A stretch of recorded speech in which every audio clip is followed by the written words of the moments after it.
Bueno, hola a todas y todas, ¿cómo están? Estamos en un nuevo episodio de Educar con Sentido, junto a Raquel Miño de la Universidad de Barcelona y también en colaboración con la ONG Faro Digital, realizando una de nuestras últimas entrevistas de este segundo ciclo en el segundo año pandémico, bueno, ¿quién nos iba a hacer pensar que no íbamos a estar haciendo tantas de las preguntas que hace un año nos hacíamos? Pensábamos que a esta altura del año pasado se acababa la pandemia y hoy aquí en Barcelona al menos retomamos temas, conceptos que pensábamos haber dejado atrás, como toques de queda y quizás potenciales confinamientos, lo que hace suponer que gran parte de estas transformaciones, cambios de emergencia que se vieron en educación, en el sistema educativo en general, a lo mejor se van a prolongar un tiempo más. Bueno, más allá de esta realidad, hoy tenemos una entrevista súper interesante y muy especial con una de las voces que hay que escuchar en este contexto, pero no solo en la pandemia, ¿no? También es unas voces que hemos escuchado por décadas, tanto en España, pero también para la parte que me toca a mí en Latinoamérica, ¿no? En Chile, Argentina, siempre la influencia de nuestro querido amigo César Coll ha sido una voz que ha marcado mucho de la pauta, que por lo menos nos ha ayudado a orientarnos hacia un camino de construcción curricular que tenga sentido en los distintos, que esté conectado con los distintos intereses de cada época. Así que sin más quería sobre todo agradecer que en esta época del año esté dispuesto a hablar con nosotros cuando se hace más necesario que nunca, ¿no? Se hace más necesario porque además César ha tenido la enorme responsabilidad de este tiempo de también asesorar estas reformas curriculares que está experimentando en nuestro propio proyecto educativo, el sistema educativo acá en España. Entonces es ideal saber no solo cómo ha vivido él estas transformaciones durante este año pandémico, sino también cuáles son los desafíos y cuáles son los objetivos de cara al futuro currículum. César, ¿cómo estás? Muchas gracias. Aprovecho de saludarte y también de hacerte la primera pregunta, ¿no? ¿Cómo estás tú? ¿Cómo ha sido Muy este bien. año que a la vez de hacerte vivir la pandemia, te ha hecho enfrentar uno, como siempre te ha tocado, un gran desafío como esta transformación curricular? Cuéntanos un poco todo a nivel general.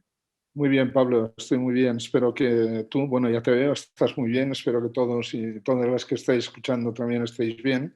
Y bueno, pues hemos vivido un año muy intenso, el segundo año, como tú decías, pandémico.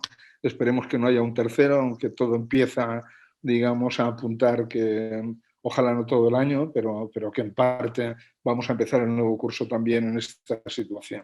Entonces ha sido un año muy, muy intenso, muy lleno, con mucho trabajo y casi, yo te diría, acostumbrándonos ya a esta situación de entrevistas en línea, de trabajo en línea, de reuniones y a esta nueva normalidad, acostumbrándonos a la normalidad que supone esta situación, que pronto será normalidad, ya cuando volvamos a la anterior ya nos parecerá que lo normal era esto, ¿no? Pero dicho eso, muy bien, con mucho trabajo, muy intenso, y me imagino que como tú, como Raquel y como todos los que tengamos la suerte de tenerlo en perspectiva, esperando las vacaciones pronto.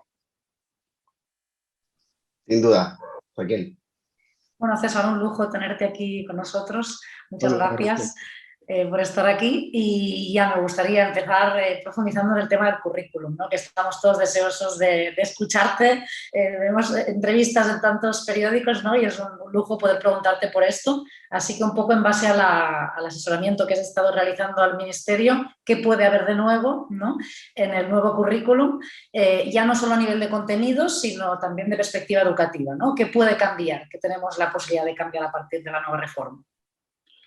Bueno, un poco como sabes, y bueno, quizá algunos de los que nos están escuchando no lo sepan, pero aquí llevamos desde el 2006, digamos que se aprobó una ley orgánica, la LOE, la Ley Orgánica de Educación, que luego la LOMCE, digamos, modificó, pero modificó en parte, digamos, modificó cerrando más el currículum, pero el currículum que tenemos sigue siendo el de 2006, que entonces se hizo una apuesta por un enfoque competencial, pero a mi juicio se hizo una apuesta por un enfoque competencial a nivel de discurso, pero no a nivel, digamos, de penetración de este enfoque realmente, digamos, que pudiera llegar, que pudiera aterrizar en el contexto del aula. Eso por una parte, es decir, el 2006, estamos en el 21, ha pasado, digamos, muchos años y ha habido muchos cambios en estos años, no únicamente por la pandemia, sino a todos los niveles, como sabemos, y en realidad, digamos, nosotros con la LOMLOE, que es la nueva ley orgánica que se aprobó en diciembre, sustituyendo a la LOMCE y a la LOMLOE y a la LOE, digamos, se abre una posibilidad de un cambio curricular, digamos, en profundidad, por una serie de características que, si queréis, luego comentamos. Este proceso de modernización curricular es absolutamente imprescindible. Y, de hecho, si uno mira las reformas educativas que ha habido en este último decenio, o incluso antes, prácticamente desde 2010, en todos los países, digamos, de nuestro entorno, los procesos de reforma han estado muy centrados en el currículum. Un poco como pasó a finales del siglo pasado, en los 90, cuando se promulgó la LOCSE, digamos, y las otras grandes leyes educativas que también tenían un enfoque muy curricular. Esto digamos, en la primera década del siglo no vemos a un momento, digamos, en que se ha hecho evidente a fondo un proceso yo diría, no tanto de actualización al currículum, y aquí está la novedad, como de cambio de modelo curricular. Digamos, lo que se necesita es un cambio realmente, no es un problema de si más horas de matemáticas, más de filosofía, menos de no sé qué, sino que es un cambio, digamos, de realmente adoptar una nueva perspectiva desde el punto de vista educativo que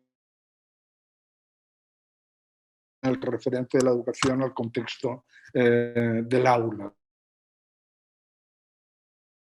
Entonces, yo, si quieres, te explico un poco cuáles son, lo que me parecen a mí, los tres grandes cambios. Genial. Por favor. El primer gran cambio que propone el modelo, digamos, es realmente profundizar en un enfoque competencial, o sea, profundizar en un enfoque. Hemos hecho la propuesta y, para mí, digamos, en este caso, realmente atender al en un discurso contradictoriamente acontextual de las competencias, poniendo el énfasis en competencias clave o competencias transversales y perdiendo de vista que, en realidad, digamos, las competencias siempre se aprenden y se evalúan en un contexto concreto.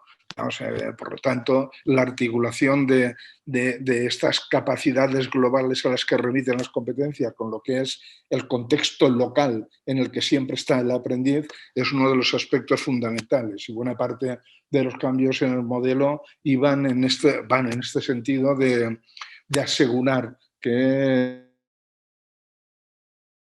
clave, sino que baje a las materias, a las asignaturas, a las actividades y pueda tomar cuerpo en procesos de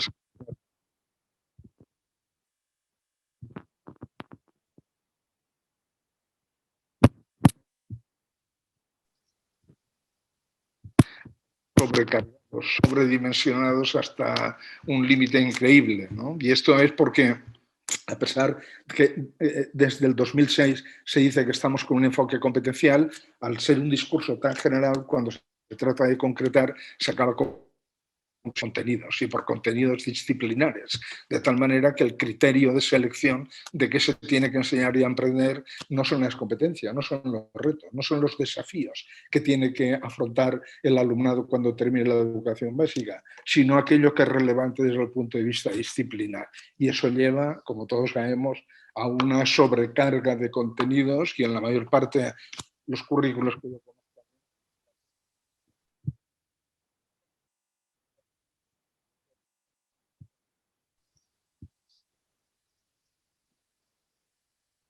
César, no sé si ¿tú me escuchas, César? Es que se perdió el audio, no la imagen, el audio. ¿Y ahora? ¿Me Ahí escuchas? sí, ahí sí, ahí sí, ahí sí. Sí. Bueno, me acerco un poco más. Digo que la idea de que es importante articular lo local con lo global en el enfoque por competencias. Segunda idea, que es absolutamente determinante, impedir que volvamos a caer en la tentación de sobrecargar de contenido los currículos. No se trata de aprender mucho, sino de aprender bien, o mejor aún, de aprender bien todo lo posible y mucho, pero sobre todo aprender bien. Y eso no pasa, digamos, por aprender todo lo que es interesante aprender desde un punto de vista disciplinar, sino por aprender todo aquello que es necesario para que el alumnado, cuando termine la educación básica, pueda hacer frente a los retos a los que se va a ver confrontado en este contexto en el que nos movemos. Y el tercer gran, yo diría, los tres retos son difíciles, el primero, el segundo y el tercero. El tercero, digamos, todavía más, porque puede encontrar resistencias desde colectivos muy diferentes, es el de realmente avanzar de manera decidida hacia una autonomía curricular de los centros educativos.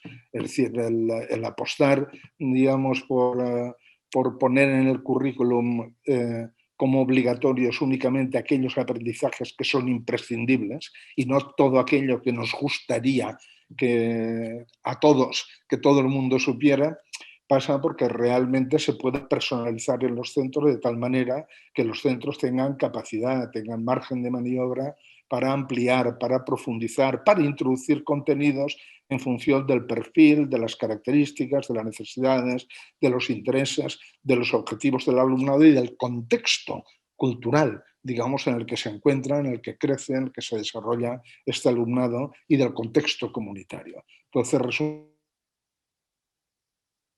que competencial a las aulas, al salón de clase, descargar los currículos de esta carga excesiva de contenidos que tienen y profundizar en la autonomía curricular, que no sea solamente que se pueda organizar la enseñanza como se quiera, sino que realmente se pueda ampliar, complementar, que haya margen de maniobra, digamos, para que no todo el mundo tenga que aprender exactamente lo mismo, porque así es imposible.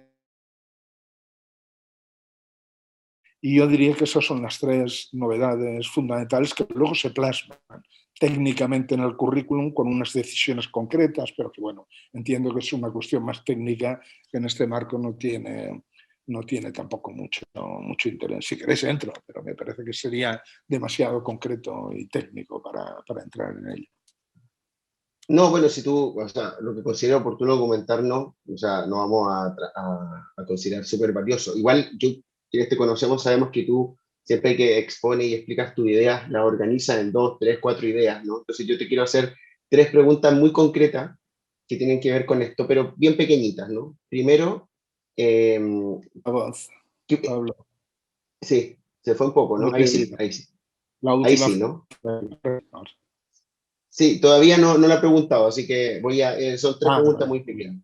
Lo primero es, ¿por qué se hace una reforma curricular tan significativa como esta en esta época, en este periodo pandémico? O sea, la verdad es que no sé si es porque se ve la pandemia como una oportunidad, ¿no? Que en otro contexto no se daba. O sea, no es un escenario... No sé si has terminado, es que se me he oído, por ejemplo. Vale, no, lo que te preguntaba es por qué en este periodo, por qué justo ahora en la pandemia, y lo segundo es, ¿cuál es el rol de la evaluación dentro de toda esta reforma curricular? Bueno, lo dejo en esas dos, luego te haré otra tercera. Esas dos. ¿Por qué ahora, digamos, vamos a ver, como te decía antes, en el 2006 se promulga la LOE, la Ley Orgánica de Educación.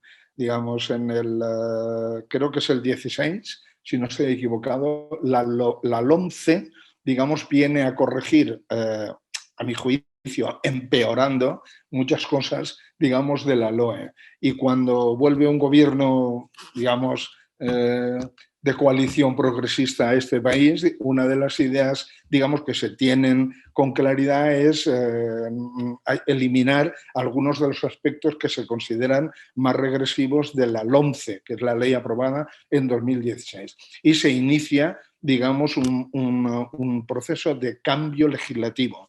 Ese proceso de cambio legislativo, cuando finaliza, digamos, el primer periodo del gobierno socialista y de coalición actual, digamos que no se votan los presupuestos, tienen que convocar elecciones, el proyecto de ley está terminado y enviado a las Cortes, pero no se puede votar, digamos, porque hay nuevas elecciones. Hay nuevas elecciones de ley que cambia la LOMCE, se reactiva y finalmente se aprueba en diciembre del año pasado. Se aprueba en diciembre del año pasado y uno de los elementos importantes que incluye es el cambio curricular, que además tiene que hacerse en un plazo de tiempo porque el curso, si no estoy equivocado, 22, tiene que empezar a aplicarse el nuevo currículo. De tal manera, digamos, que se hace por eso, se hace porque viene, digamos, es una medida para que no siga adelante la implantación de algunos aspectos de la LOMCE, que es la ley anterior, digamos, que había supuesto una regresión en algunos aspectos, vamos, una regresión a mi juicio, todo es opinable, respecto, digamos, a la ley anterior, a la ley. Respecto a la evaluación, el cambio, digamos, es también radical, porque entre otras cosas el modelo curricular, ahora estoy hablando a nivel de modelo, no a nivel, digamos, de la normativa de evaluación que va a salir, que eso no lo sabemos, pero a nivel de modelo sí que la diferencia es enorme, porque en los currículos actuales tenemos aquello típico de estándares de aprendizaje, que tenemos tropecientos mil estándares de aprendizaje, digamos, que al final se acaban convirtiendo casi como en indicadores de desempeño puntual, ¿no? Y esto en el nuevo modelo no hay criterios de evaluación, y esos criterios de evaluación remiten a tipos de situaciones en las que se espera que el alumnado que haya adquirido el nivel de desarrollo competencial esperado, digamos, pueda desplegar las competencias que se quieren promover. Digamos que la diferencia, que se entiende que también aquí, en el caso de la evaluación, digamos, la autonomía de los centros tiene que jugar, y el aspecto contextual que decíamos antes tiene un papel decisivo. Digamos, no se despliega la misma competencia. Una competencia, cada vez que se despliega, se reconstruye, no se transfiere. Una de las diferencias fundamentales entre una transferencia de una habilidad o una competencia es que la competencia siempre es una respuesta a un contexto y a una situación determinada, y por lo tanto se tiene que reconstruir en cada tipo de situación. De aquí que también en este nuevo modelo curricular las situaciones y los tipos de situaciones en las que se despliegan las competencias tienen un papel decisivo en la formulación de un componente muy importante del modelo, de las llamadas competencias específicas de materia o asignatura o área, ¿no? Entonces, el cambio también aquí es radical, digamos. César, antes No de sé entrar... si quieres plantear la tercera, Pablo. Bueno, la tercera no, le dejo a Raquel para preguntar, bueno, ya la preguntaré. Vale. Raquel también tiene ganas, aquí en el chat me está diciendo que tiene una lista larga. Y yo, antes de entrar en el tema de personalización, que para mí tengo muchas ganas de escucharte también, y me consta que los centros están haciendo pasos hacia allí, quería hacerte una pregunta como puente que va un poco de lo que nos has comentado hasta ahora hacia la personalización. Bueno, un par, si me permitís, así no me quedo con las ganas. La primera tiene que ver con la idea que me encantó de intentar tener en cuenta los contextos culturales y comunitarios de los estudiantes, algo que ya conecta, ¿no?, con la idea de personalización, y por lo tanto, ¿cómo crees que se podría tener en cuenta o que podría entrar esta idea de tener estos contextos, estas realidades de las estudiantes y sus familias en el nuevo currículo? Y conectado con eso también, y así como puntilla, ¿no?, si crees que la perspectiva de género va a estar también presente en este nuevo currículum, ¿no? No solo a nivel de incorporar un capítulo nuevo de historia, en historia contemporánea, sino como perspectiva, mirando las desigualdades de género, ¿no? O sea, desde una perspectiva de género auténtica. ¿Crees que cómo estas dos cuestiones se van a tomar en cuenta, si se toman en cuenta? Sí, vamos a ver, digamos, el tema de... Antes decía que había tres características en el nuevo modelo, ¿no? En la profundización del enfoque competencial, o si queremos un enfoque competencial, a mí me gusta decir, se opta por un enfoque competencial radical, digamos, realmente de hacer un enfoque competencial y llevarlo a intentar que aterrice. El segundo, descargar los contenidos, que ahora luego explicaré lo que quiere decir, porque no quiere decir rebajar el nivel, quiere decir descargar los contenidos en el sentido como ya lo explico. Digamos que cuando hablamos de terminar con la sobrecarga de contenidos, en el modelo se propone una diferencia que igual lo suena, porque hace tiempo que la venimos manejando y tal, que es aquella diferencia entre los básicos imprescindibles y los básicos deseables. La idea es decir, la educación, lo que debería ser obligatorio en el currículum, son aquellos contenidos que si un alumno o una alumna no los adquiere no los ha adquirido al término de la educación obligatoria, eso va a ser motivo de que va a ser muy vulnerable y es un firme candidato, digamos, a exclusión. ¿Vale? La idea es, eso es lo que tendría que ser prescriptivo y tendría que dejar un amplio margen de maniobra para que luego todos los alumnos pudieran acceder y todas las alumnas a cuantos más aprendizajes más allá de los imprescindibles, mejor. Pero esos son deseables. Y esos deseables no tiene por qué todo el mundo ser los mismos. Esos deseables, que es aquello que corresponde al perfil, a las opciones, a los intereses del alumnado, a las características del contexto, al entorno comunitario, a lo que es más necesario. Por poner un solo ejemplo. Sí, uno de los desafíos del siglo XXI es, digamos, un comportamiento sostenible respecto al medio ambiente. Eso no es lo mismo en una cuenca minera, digamos, que en un pueblo pesquero, que en un pueblo de la montaña de la España interior. Digamos que tú, eso lo que puedes profundizar y lo que tienes que profundizar como conocimientos a lo que van a responder los intereses del alumnado va a ser muy diferente en cada uno de esos. Trabajarán las mismas competencias, pero los conocimientos que serán necesarios para desplegar estas competencias pueden acabar siendo diferentes. Por lo tanto, digamos, la personalización va de la mano de no pretender poner currículos, sino poner únicamente aquello que son básicos e imprescindibles y dejar un amplio margen de maniobra para tener en cuenta, digamos, estos aspectos más locales, más comunitarios, más que tienen que ver con los intereses, necesidades y objetivos del alumnado. Y, evidentemente,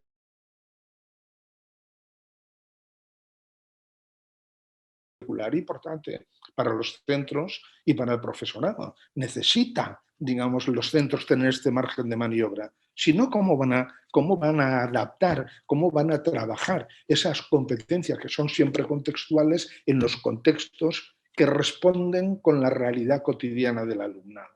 Es decir, que, te lo diré en una frase, sin digamos, unos currículos que realmente no estén sobrecargados, la personalización no es que sea imposible, porque en esta vida casi nada es imposible, digamos, pero se hará contra el sistema, no apoyándose en el sistema, o contra el currículum, no apoyándose en el currículum. Un currículum que favorezca y promueva la personalización es un currículum que es competencial, digamos, que no está sobrecargado de contenidos y que además, digamos, está construido sobre la base de que los centros tengan un amplio margen de autonomía curricular. Por lo tanto, esa es la ligazón, digamos. Hace una propuesta de currículum que permita, que favorezca, que promueva la personalización en lugar de que la personalización se tenga que hacer a pesar del currículum, que es muchas veces lo que sucede actualmente en los centros, porque los hay y muchos, digamos, que están avanzando de forma decidida en esa dirección. César, ¿por qué es importante? Perdón, la perspectiva de género. Que si no, las oyentes dirán, ¿qué pasó? Digamos, la perspectiva de género hay como dos niveles, ¿no? Porque una posibilidad, digamos, era aquella posibilidad de dejarla como transversal para entendernos, ¿no? Y decir, no, es algo que atraviesa todas las áreas, que tiene que tal, y es importante que así sea, porque estaremos de acuerdo, digamos, que la perspectiva de género no es una cuestión de una sola materia o una asignatura, sino que es algo, digamos, que es transversal como tantas otras cosas que tienen que ver, digamos, con aprendizajes más relacionados con lo actitudinal, con lo axiológico y más, ¿no? Digamos, porque, por ejemplo, el tema de la digitalización y de la cultura digital es otro de estos temas, digamos. Está bien que haya una asignatura, pero tiene que atravesar, digamos, todas las áreas. Pues lo mismo, la perspectiva de género tiene que atravesar todas las áreas. Pero a margen de eso, digamos, hay una asignatura, un área curricular, se denomina así, en primaria, y una materia, se denomina así, en secundaria, en la ley, que se llaman valores cívicos y éticos. Y dentro de estos valores cívicos y éticos adquiere una importancia muy grande, no solo como, digamos, no solo como contenido, sino como metacontenido, quiero decir, como un elemento, digamos, de perspectiva sobre todos los valores cívicos y éticos, digamos, que se propone trabajar ahí. Por lo tanto, digamos, tiene esta doble dimensión, digamos, de transversal. Un poco la idea es que, al menos en lo que se intenta, digamos, es que la perspectiva de género, la digitalización, el consumo responsable, digamos, el medio ambiente, todo lo que son estas cosas, digamos, aparte de aparecer en las asignaturas, de alguna forma, como asignaturas, aparezcan reflejadas en los currículos de todas las materias y todas las... Más te digo, esto es lo que se propone, luego ya veremos lo que saldrá la propuesta. Cuando salga la propuesta la podremos analizar y valorar y analizar críticamente hasta que o no sea así, porque como ya sabemos puede estar muy bien el currículum y luego pues no reflejarse en las actividades, en algunos casos, de aula, ¿no? O al revés, el currículum puede ser como el actual, muy sobrecargado, no respetar la autonomía curricular y, en cambio, digamos, muchos colectivos de profesores que son la punta de lanza realmente, a pesar de todas esas dificultades, hacerlo y tirarlo adelante. Esto es importante, digamos, un currículum curricular, para entendernos, lo que dice, digamos, lo que dirá el Real Decreto y los currículos oficiales, eso marca un camino, favorece o dificulta, ayuda o pone dificultades, pero en realidad no transforma la realidad. Eso es un instrumento para transformar la realidad. La realidad se transforma en educación, digamos, en las prácticas, y por prácticas entiendo no únicamente las prácticas de aula, sino las acciones y las políticas de desarrollo curricular. Porque claro, si todo esto no se acompaña, digamos, de una formación de personal, de un apoyo, de un acompañamiento a personal, de asegurar unas condiciones de trabajo en los centros que permitan ejercer realmente esta autonomía de manera constructiva. Si no se acompaña de todo esto, el currículum será un marco que estará diseñado para favorecer esto. Pero si se favorece o no, dependerá, por supuesto, del currículum, de la normativa curricular, pero dependerá muchísimo, digamos, de que se pongan en marcha o no todas estas actuaciones, que sean además coherentes y que se mantengan durante el tiempo suficiente para que se generen dinámicas de cambio. César, ¿qué hay de la mano de esta reforma en cuanto a lo que acabas de decir? De hecho, la pregunta ya la acabas de responder, así que voy a profundizar. ¿Qué hay de la mano respecto a este impulso por ejemplo, la personalización de la experiencia de aprendizaje, pero también la autonomía de los centros? Tú hablas de una necesidad de infraestructura. ¿Se cortó? Vuélvelo a repetir porque se me ha cortado justo cuando formulabas lo más interesante de la pregunta. No. ¿Qué hay a la par de esta voluntad por potenciar la personalización, ahí sí, ¿no? La personalización y la autonomía de los centros? Hay una inversión, hay una voluntad de construir, de invertir en infraestructura para que estos centros, por ejemplo, más allá de las buenas intenciones de esta reforma, puedan implementar esa autonomía. Y por otro lado, también te pregunto el tema, por ejemplo, cómo esta autonomía, según tu propia experiencia, puede favorecer otros fenómenos como la segregación escolar, la identidad de la experiencia de los estudiantes. No, se corta, ¿no? O sea, me he quedado en fenómenos. Puede favorecer otros fenómenos, pero no sé cómo, detrás del cómo... Segregación escolar, por ejemplo, pobreza, y también como compromiso, como engagement del joven, del estudiantado con su propia experiencia educativa. ¿Por qué esta autonomía podría ir en esa línea? Y la última, a ver si no se corta. ¿Tú ves a los centros preparados, al profesorado? Esta pregunta siempre la conversamos con Raquel, ahí tenemos perspectivas pedagógico-sociológicas que nos unen y nos separan. ¿Tú ves a los centros preparados para gestionar esta autonomía, más allá de la voluntad y de creer que sí? O sea, tú racionalmente ¿crees que los centros pueden gestionar esta autonomía, todos los centros?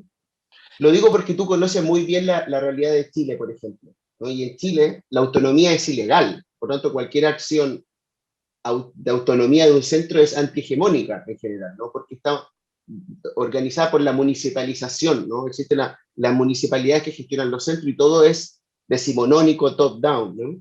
Entonces, claro, a mí y Argentina en general, en Latinoamérica, estos son palabras que suenan incluso en algunos contextos a posmodernos, por decir, y claro, al final, por otro lado, vemos iniciativas de transformación educativa en base a la autonomía, no solamente en contextos de modernidad acelerada, sino también o consolidada en otras realidades. Entonces, como tú siempre has sido un defensor de esto, me gustaría saber cómo tenemos por ejemplo, primero promover esto en nuestros propios países en Latinoamérica y por qué tú crees que esto es una oportunidad más allá de lo curricular, ¿no? Para que la propia experiencia de los jóvenes y de las comunidades se potencie.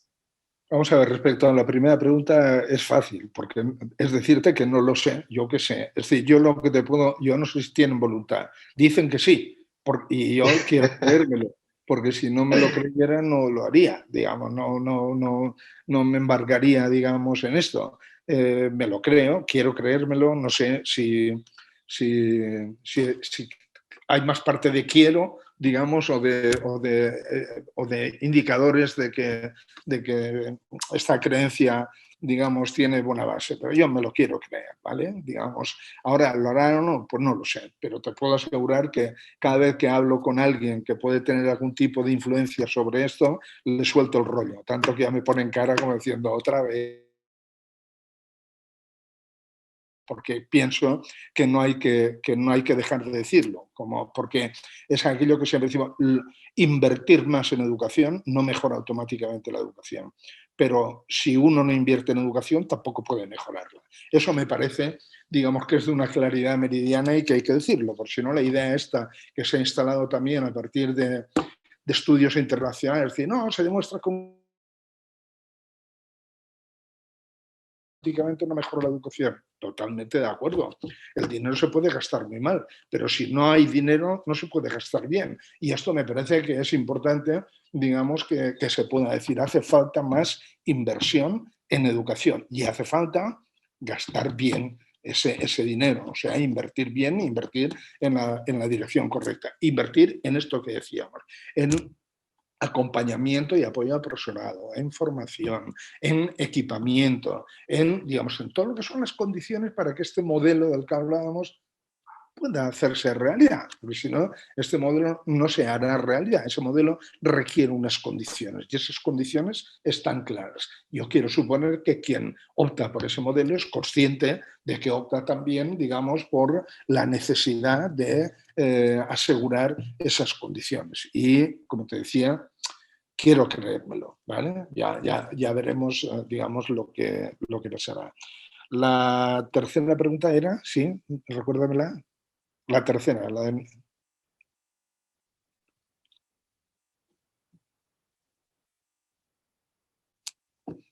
Perdón, que no encontraba para variar el botón este, que estaba tomando nota. La tercera era... No, la tercera pregunta era por cómo el potenciar sí, la autonomía de los ya la he centros. recuperado. Digamos, hasta qué punto están preparados o no los centros. Vamos a ver, yo te diría... Y los profesores, todos los profesores. Los profesores, yo diría, hay algunos que están preparadísimos, digamos, en realidad, muchas de las cosas y de los trabajos que nosotros hemos hecho sobre personalización y las ideas que hay detrás y las estrategias, no, como tantas veces, no, si son interesantes no es porque no las hemos inventado, si son interesantes porque las hemos visto en la práctica, digamos, y son reales y son posibles. Y por tanto, digamos, la primera parte de la respuesta es, hay mucho profesor, está muy preparado. La segunda parte es, por supuesto, hay otro mucho que no está preparado. Digamos, entonces, evidentemente, hay que poner en marcha actuaciones dirigidas. Yo diría, no es tanto un proceso de formación tradicional, sino de acompañamiento y apoyo,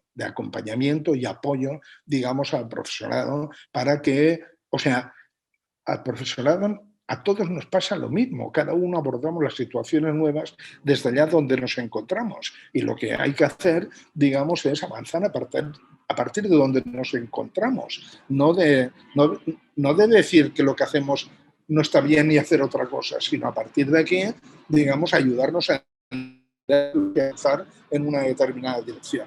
Entonces yo creo que, resumiendo, te diría, hay mucho profesorado que sí y hay mucho profesorado que no. De todos modos, una apuesta. Por ejemplo, porque tú has hecho mención a Chile y a otro país y tal.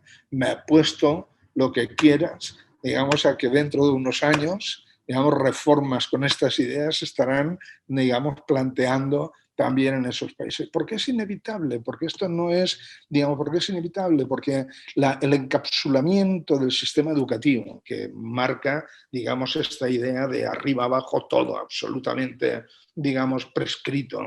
Esa idea responde a un mundo que ya no es el actual, con una variedad y una enormidad de contextos que ofrecen oportunidades, recursos para aprender. También, entonces, digamos que hacen aparecer nuevas fuentes de desigualdad. Y eso tiene que ver con la otra pregunta, de desigualdad. Claro, evidentemente, ¿qué es más desigual hoy? ¿De dónde viene más desigualdad? Digamos, de la formación que un alumno o una alumna reciben en el colegio, o de todos aquellos otros contextos de actividad a los que puede acceder o no, muchas veces a través del colegio o de la familia, y que ofrecen recursos y oportunidades para aprender a unos y a otros no. Pues yo no lo sé, pero como mínimo te diría 50-50. Digamos que por lo tanto esta evidencia de que cada vez, la evidencia, para decirlo en pocas palabras, de que la escuela ya no es la única y probablemente tampoco la principal fuente posible de lucha contra la inequidad, es una idea que se va a acabar instalando. Las políticas de equidad ya no pueden ser únicamente políticas escolares, son políticas sociales más amplias, digamos, porque muchas de las fuentes de inequidad ya lo sabíamos. Hay estudios en todas partes que demuestran que el indicador más preciso de éxito escolar es el distrito postal, ¿verdad? El distrito postal, como suena. Digamos, dónde vive uno, eso marca. El distrito postal no es únicamente la riqueza o el nivel sociocultural de la familia, es también las oportunidades que ofrece el contexto en donde está ese distrito postal, ese contexto comunitario. Pues esto es una realidad. Si queremos, digamos, dentro de esto el sistema educativo tiene que seguir jugando un papel determinante, pero no se puede luchar contra la inequidad únicamente desde la escuela. Hay que tejer, digamos, y esto tiene que ver con algo que señalaba antes también Raquel, hay que tejer, digamos, estas redes comunitarias, hay que aprovechar estas posibilidades para aprender que hay fuera de la escuela. Y al alumnado que por el código postal de residencia no puede acceder a eso, la escuela puede ser un hub, puede ser una entrada importante a que se pueda acceder a estos contextos de actividad que ofrecen recursos y oportunidades para aprender también fuera de la escuela. Quiero decir, porque es la única manera. Y yo creo que ahí la pandemia nos ha enseñado muchísimo, ¿no? ¿Dónde se ha resistido mejor? ¿Dónde se ha resistido mejor? Se ha resistido mejor en aquellos contextos en donde las escuelas, el profesorado, tenía un buen conocimiento de los recursos existentes y de las familias, y donde las familias, digamos, podían realmente poner al alcance del alumnado no únicamente las clases en línea que le llegaban de la escuela, sino otros recursos para aprender y utilizar estos recursos para aprender. Entonces yo creo que, como esto es una evidencia, van a acabar, digamos, no teniendo más remedio en mayor o menor medida que entrar en esta lógica. Y yo diría, lo que pasa es que tiene razón, ¿no? Digamos, o sea, mucha gente ve estas ideas como posmodernas, ¿no? Como líquidas, como tal. Y yo no me tengo por un posmoderno, yo me tengo, digamos, por un ilustrado racionalista. O sea, que no es... Lo que pasa es que creo que hoy la racionalidad pasa por otro lado, no es la racionalidad jerárquica, digamos, centralista de toda la vida, sino que pasa por tener en cuenta, digamos, que la realidad ha cambiado. Y analizar esta realidad y el papel de la escuela y el sentido del aprendizaje, como se llama, digamos, esta serie de charlas que tenéis vosotros, el sentido del aprendizaje hoy, el sentido del aprendizaje dentro de las instituciones de educación formal y fuera de las instituciones de educación formal. Y el reto es cómo articulamos estas dos cosas en favor de una mejor calidad de la educación, que quiere decir más excelencia, mejores resultados, ¿por qué no? Y más equidad, menos desigualdades. Y que el éxito no depende de la familia, ¿no? Como, no digo que ahora depende solo de eso, pero todos los estudios indican que eso tiene un peso, digamos, muy importante. Pues puede tenerlo más, cada día puede tenerlo más, curiosamente, en el mundo actual, si no se actúa. Si continuamos con un sistema educativo encapsulado, cerrado en sí mismo, actuando por muy bien que se intente ahí dentro, digamos, como si eso fuera algo ajeno a lo que pasa afuera, me temo que las inequidades van a ser cada vez mayores, por muy bien que se haga desde dentro y por mucho que cambiemos el currículo. Brillante, César. Totalmente alineada con todo lo que has dicho. Yo creo que ya vamos terminando porque además tenemos compromisos en 5 minutitos, así que igual será la última pregunta. A ver. Sí. Yo quería preguntarte sobre todo por el profesorado que nos estará escuchando, porque ahí vamos a tratar de moverlo entre profesorado también esta charla, por el tema de la personalización y entrando como en profundidad y escuchándolo en tus palabras, que me encantaría. Por un lado, ¿qué es la personalización? Separándola de la individualización, ¿no? Que hay muchos detractores que no, personalizar no, porque es la individualización. Bueno, para responderles qué es la personalización y después, bueno, si nos puedes poner algún ejemplo también, ¿no? Que como dices, hay muchos centros que ya lo están implementando. Y por otro lado, algo que me preocupa, no como detractora obviamente, pero que sería, si la personalización tiene que ver con conectar el aprendizaje y las trayectorias con las comunidades de los estudiantes, ¿qué pasa con los casos de segregación? ¿Qué pasa con los centros donde solamente hay clase alta o con los centros donde solamente hay estudiantes de familias de clase trabajadora o con situaciones muy vulnerables, ¿no? Si necesitaríamos en paralelo hacer algunos proyectos que conecten centros, bueno, ¿cómo ves este reto que se nos pone encima? Sí, bueno, vamos a ver, yo diría, para ser lo más breve posible, la diferencia fundamental entre individualizar y personalizar, creo que era un autor canadiense, el Downs, creo que decía, individualizar es lo que alguien hace por ti, alguien individualiza tu aprendizaje, alguien decide qué necesidades tienes, ¿vale? ¿Qué necesidades tienes y cómo se te tiene que ayudar y qué camino tienes que seguir para satisfacer esas necesidades?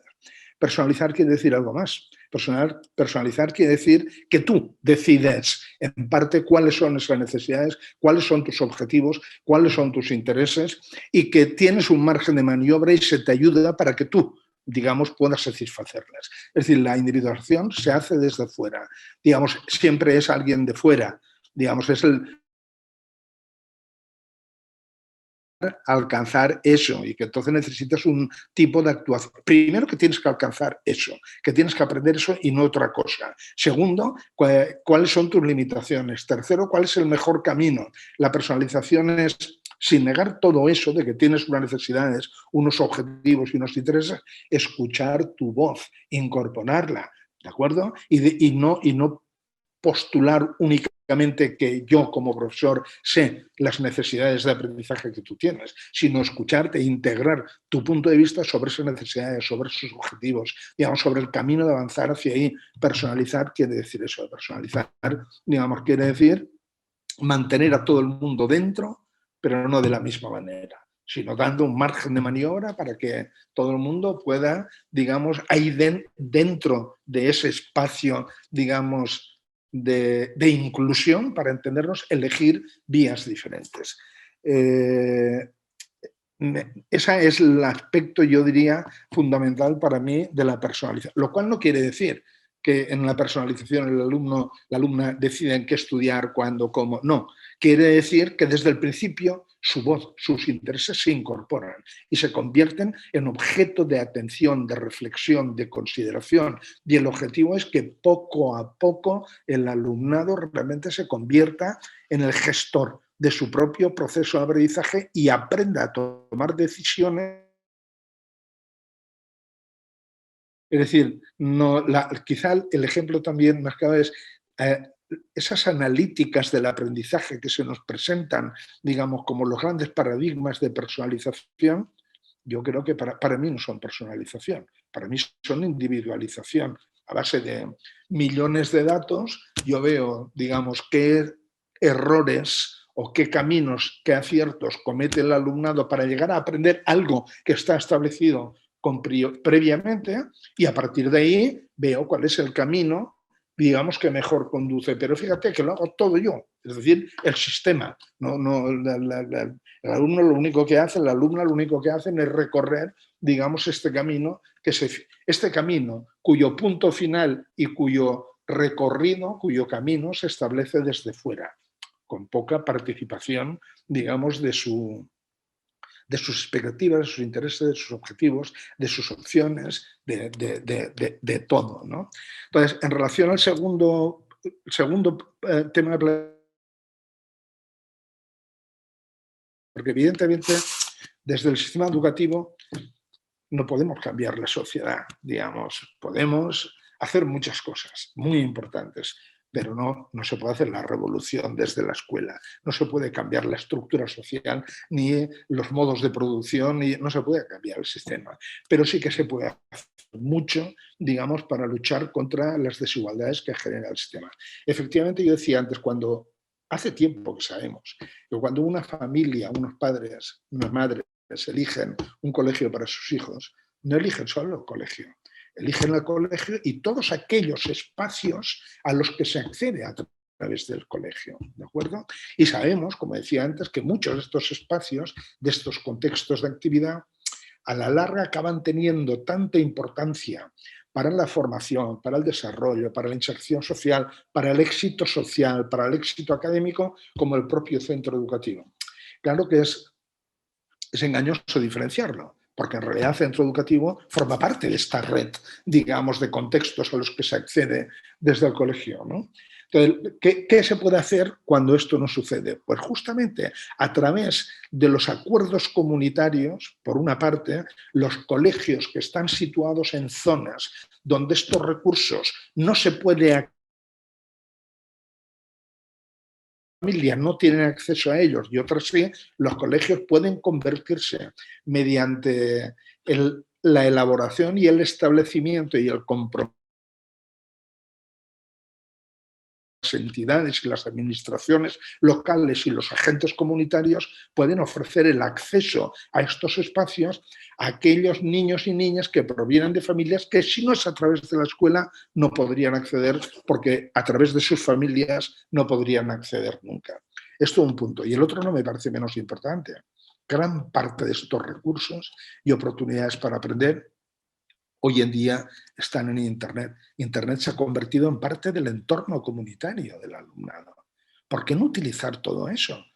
Con un buen equipamiento en unos centros educativos, todos esos recursos y oportunidades para aprender inmensos que se encuentran en Internet. Muchos de ellos, la mayoría de ellos, de acceso, digamos, gratuito. Y muchos de ellos, si se sabe elegir y el personal está formado de muy buena calidad, están ahí, se pueden poner al alcance del alumnado. Por lo tanto, digamos, el establecimiento de redes, que sería la idea que une estos dos aspectos, de redes comunitarias y de redes de comunidades de aprendizaje, de comunidades de interés y de comunidades de práctica a través de la red, me parece que son herramientas de personalización y de lucha contra las inequidades de todo tipo, sociales, de género, de cultura, de todo tipo, absolutamente cruciales. Digamos, creo yo que ahí nos jugamos buena parte, digamos, de esta posibilidad de que la educación formal siga siendo, porque yo soy de los que pienso que lo ha sido, una herramienta fundamental de lucha contra las inequidades en general, ¿no? Hasta ahora, pero que cada vez lo tiene más difícil por esto que estábamos comentando. Pero aquí hay una salida, para que pueda seguir jugando este papel central dentro de estas redes, al alcance del alumnado que por su contexto familiar no tiene posibilidades de acceder.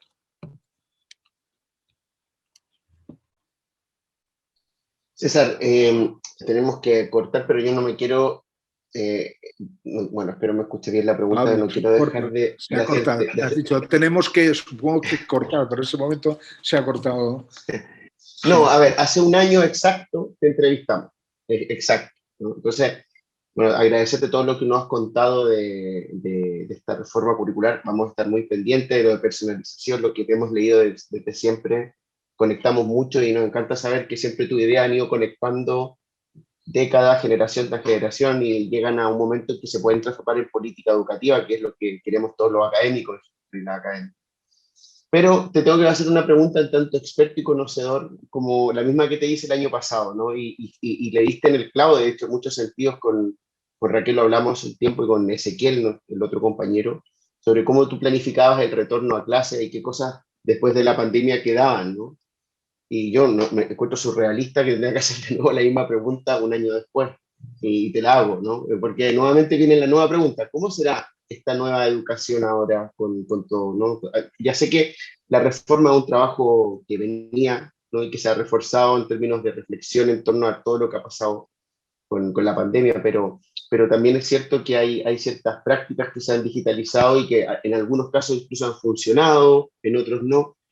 También hay cierta incertidumbre sobre la infraestructura de los centros. ¿Cómo te imaginas ahora, para terminar, la vuelta a clases tanto en el sistema escolar como en la universidad a partir de septiembre? Una idea general de lo que nos puedas comentar.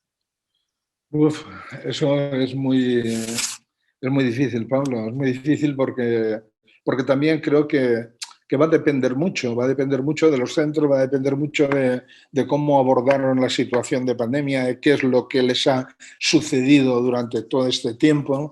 Digamos, creo que se pueden identificar algunas tendencias, pero no me atrevería a decir si van a ser mayoritarias, minoritarias, cuáles, las más optimistas, las menos optimistas, no lo sé. Por ejemplo, yo creo que una cosa que queda claro es que muchos centros, digamos, que antes tenían la tendencia, digamos, a preguntar antes de hacer por miedo, digamos, a tal, lo han perdido. Porque lo han perdido porque no han tenido más remedio. Porque como han tenido que actuar en una situación en que nadie les daba directrices claras, la han perdido y de repente se han dado cuenta que no les ha ido mal y que lo saben hacer y que lo pueden hacer. Quiero decir, en este sentido, yo, por ejemplo, yo creo que lo que es a nivel de representación del colectivo de personado sobre las ventajas y los inconvenientes de la autonomía, yo creo, digamos, que para muchos centros la experiencia vivida va a ser positiva, te lo diré de otra manera. Creo que muchos centros se han dado cuenta de que lo pueden hacer y les va mejor, digamos, y que en ese sentido me parece que es positivo, ¿no? Yo creo que otra cosa que es positiva es que muchos centros que creían que tenían incorporadas las TIC se han dado cuenta que no las tenían incorporadas y que en realidad, digamos, creían que las tenían porque ya tenían la pizarra electrónica, lo no sé qué, el 1x1 y las tablets y tal,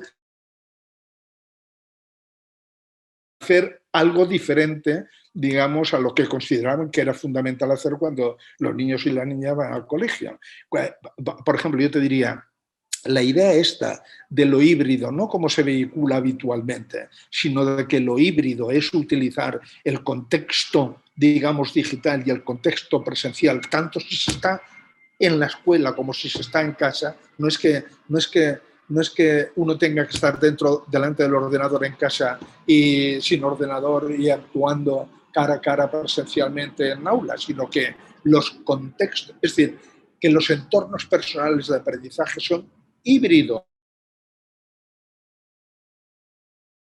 Como fuera de la escuela, aglutina, articula elementos digamos, de en línea, digitales, como quieras llamarle, y presenciales, es decir, que se puede estar trabajando en la misma aula, digamos, por grupos y trabajando en línea, estando todos juntos, digamos, y que hay que acabar con esta identificación entre lo híbrido, como si fuera, digamos, educación a distancia por trozos, que yo creo que fue muchas veces una de las reacciones primeras a la pandemia. Yo creo que también es positivo. Muchos centros se han dado cuenta de que tienen que integrar las TIC de una manera muy diferente a como lo habían hecho hasta ahora. Yo creo que eso es muy positivo.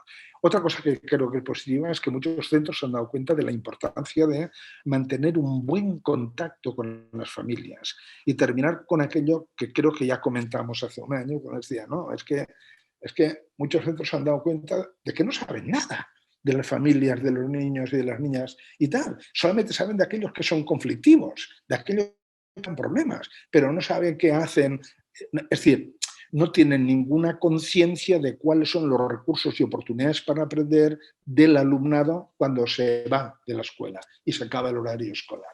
Creo que esa toma de conciencia y de que es importante saber eso que hacen fuera es el primer paso para conseguir crear, digamos, estas redes a las que aludíamos antes en respuesta a una pregunta de Raquel. Es la primera. Es decir, hemos de saber qué les interesa a los niños y a las niñas fuera, qué es lo que pueden, qué es lo que no pueden hacer.